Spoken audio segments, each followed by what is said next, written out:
My name is Joseph Spencer. From May 1970 to October 1997, I served the United States government as a top secret operative, but not in a category that is commonly known or understood. I was known as a man in black. Following 7 years acting as a counterintelligence agent for the CIA, I was recruited for a new assignment that entailed working within above top secret operations. I was aware of the black budget projects, but never knew the context of them due to their high level of secrecy. Even the president was denied access to their inner workings. Annually, billions of dollars are poured into black projects, which operate without any supervision or intrusion. They have full autonomy. The operations deal primarily with advancing military technologies, most of which have been reverse engineered from recovered alien spacecrafts that had either crashed or were shot down by our military. The public, sadly, will never, ever have knowledge of these operations. This transition in my life happened in 1970. The senior black project director was William T. Latham, who had worked under CIA Executive Director Richard Schlesinger. Latham stated that I was the perfect candidate for my new position. I was a foster child, and I had no connections to existing relatives. I had no friends or social life. It was easy for them to erase my past and provide me with a new identity.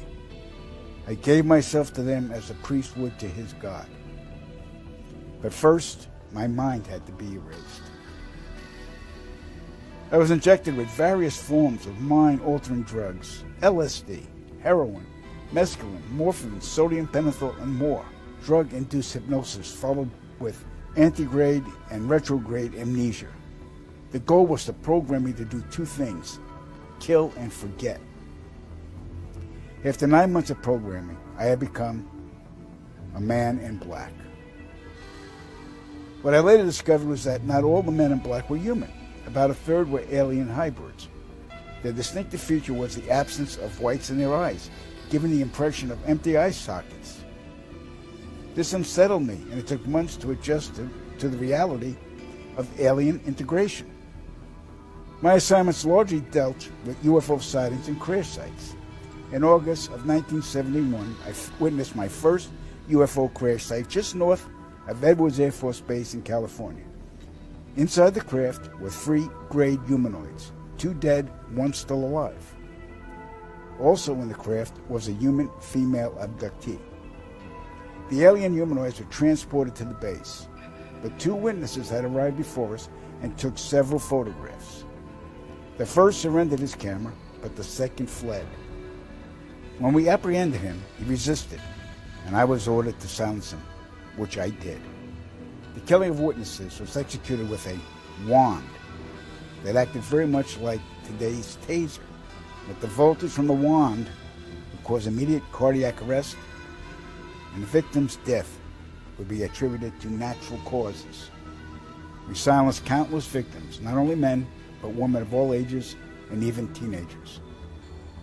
The following day, after each kill, our memories were reset so we would have no recollection of the murders. A good majority of the victims were ufologists and whistleblowers. Among the ufologists I personally silenced were Paul William Cooper, Milton Vigay, Claude Monroe, Anthony Vargas, and noted documentarian Samantha Willis. When my wand malfunctioned with Samantha, I resorted to strangulation. She fought for her life for almost 2 minutes. In recalling this act, I stared into her pleading eyes for the entire duration with absolutely no remorse, guilt, or feelings. That was how effective the mind conditioning was. And it's her face that haunts my dreams more than anyone's to this day. So they stuffed out a documentarian. Yep. Well, that's not good to hear. Yeah. All right, we're going to move on. In 1954, Dwight Eisenhower signed what's known as the Granada Treaty with the alien gray race. In exchange for shared alien technologies, the Greys were allowed to abduct a number of humans annually for medical examination. The Greys also demanded anonymity from the public. A short time later, human technology took a giant leap forward with circuit chips, fiber optics, and lasers. The grounded treaty is still active today, but the number of human abductions has increased, despite objections from the world governments. Now, the really interesting part. Every year, at least 8 million children go missing in the world. I can attest that 1/3 of them are abducted by government operatives and transported to any one of the 1,477 underground military installations on the planet, then imprisoned for the remainder of their lives. The children are subjected to biological and genetic experiments, dissections, and mutilations performed not by human scientists, but an alien Grey species. During my stay at the Vanguard Underground Base north of Phoenix, Arizona, I witnessed many of these procedures. Because there was no form of anesthesia administered to the young patients, the halls reverberated with the screams of tortured children from morning to night. The ones that perished were incinerated in the installation's crematoriums. My point of contact at this base was Lieutenant Colonel Charles T. Leninger, and he was a human-alien hybrid. And get ready for this. In 1994, the World Population Summit in Cairo, Egypt, had 160 nations participate, where they all agreed that the human population was out of control and must be stopped because the world is running out of resources. An agreement was formed that would mandate the reduction of humans from 6 billion to 800 million by the year 2030. This meant finding a method or methods to wipe out nearly 95% of the population. Solutions were discovered, investigated, tested, then created, and have been in full force since.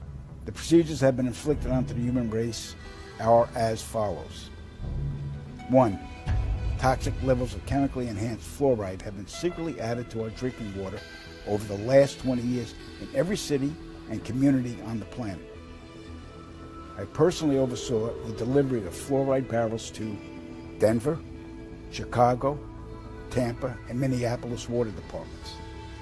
The adverse effects of fluoride poisoning to the human body are numerous and debilitating. The effects to children is damage to their neurological development, among other serious ailments. 2. Man-made viruses and diseases. The AIDS virus, which was a designer byproduct of the American Disease Institute, was distributed through vaccines to the public in 1980. Instituted as a preliminary population control tactic, the results were successful and led to more lab-produced viruses that have since been unleashed onto the public.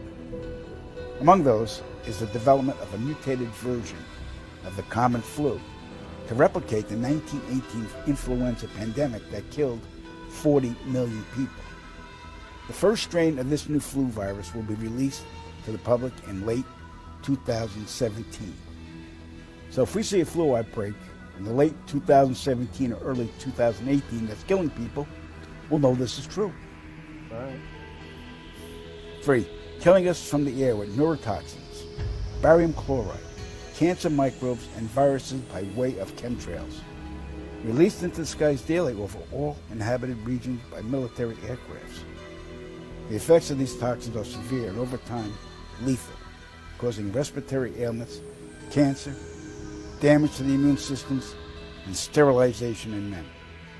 Since the chemtrail plan was implemented, sperm count in men has dropped nearly 50%. If this isn't reversed soon, the human race will face early extinction.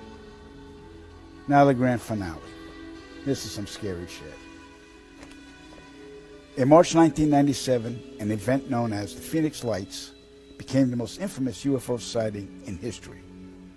A mile-wide vessel, clearly not man-made, flew slowly and silently over the state of Arizona and was witnessed by 10,000 people, including the governor of Arizona. To date, there has been no reasonable explanation. But for every witness interviewed, the craft was as real as anything they'd ever seen.